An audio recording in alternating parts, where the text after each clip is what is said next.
দাদা প্রতিবাদ করলেই কি ক্ষোভ? সেখানে শাসক দলের সাংসদ বা চিকিৎসক কাউকেই ছাড় দেওয়া হচ্ছে না।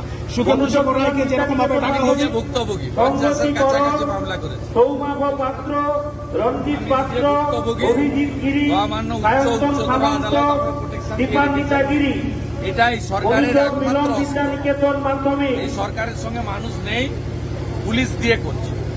দাদা যুব ভারতী জুড়ে আজকে তুলকালাম কাণ্ড চলছে, পুলিশ অ্যারেস্ট করছে, লাঠি চার্জ করছে মোহনবাগান ইস্ট বেঙ্গল সমর্থকদের ওপরে, কি বলবেন? যারা ভোট দিয়ে এই সরকারকে এনেছিলেন তারাই বুঝুন, সময় এসেছে শিকড় থেকে উপড়ে ফেলার।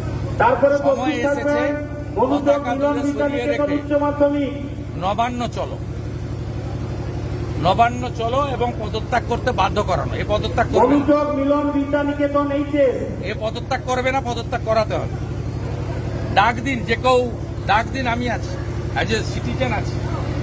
দাদা তৃণমূলের আজকে একটা প্রতিনিধি দল গোকুলনগরে নির্যাতিতার সঙ্গে দেখা করলেন এবং গতকালই আমি নির্যাতিতার স্বামী তার সঙ্গে টেলিফোনে কথা বলেছি। এটা প্রথমত বলেনি নিন্দনীয়, দ্বিতীয়ত বলেনি এটা পারিবারিক, এর সঙ্গে রাজনীতির কোনো সম্পর্ক নেই, তৃতীয়ত বলেনি ভিডিওতে যাদের দেখা গেছে পুলিশ তাদের ধরেছে এবং ধরা উচিত। ইতিমধ্যে 5 জনকে ধরেছে, আমাদের কোনো আপত্তি নেই।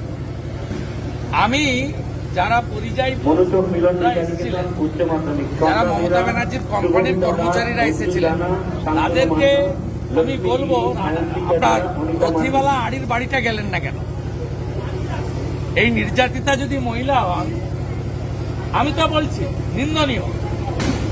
সৌরভ আমাদের আগে বিজেপি করত, জয়দেবের সঙ্গে তৃণমূলে গেছে। আমি কাল রাত্রেই অভিজিতের ফোন থেকে কথা বলেছি, আমি বলছি না পারিবারিক। ভিডিও ফুটেজে যাদের দেখা যাচ্ছে তাদের গ্রেপ্তার করেছে, যদি কেউ বাকি থাকে তাদেরও কেউ বাধা দেবে। আমি কোনো প্রোটেকশন তাদেরকে দেবো না, আমাদের পার্টি থানায় যাবে না, ক্লিয়ার। কিন্তু আমি এই পরিযায়ী কর্মচারীদের বলবো যে 60 বছরে রথিবালা আড়ি শিডিউল কাস্ট মা, তাকে যখন ভোটের 2 দিন আগে মাথা থেতলে খুন করা হয় মনসা বাজারে, ওই বাড়িটাও ঘুরে আসতে পারতেন তো, তাহলে তো বুঝতাম যে আপনারা মানব ধর্ম করতে এসছেন, রাজনীতি করতে আসেন। দাদা আরজি কর নিয়ে দৃষ্টি ঘোরানোর জন্য কি নন্দীগ্রামের প্রতিনিধি দল? না না, ওটা খুব বড় ব্যাপার। আরজি কর ডাক্তার বোন, তার সরকারি ধর্ষণ খুন, ওটা অনেক বড় ব্যাপার, এটা পৃথিবীর ইস্যু, সামাজিক ব্যাধি। তার সঙ্গে কোনো বিষয়কে তুলনা করলে চলবে না। আমি এই বিষয় ক্লিয়ার করেছি।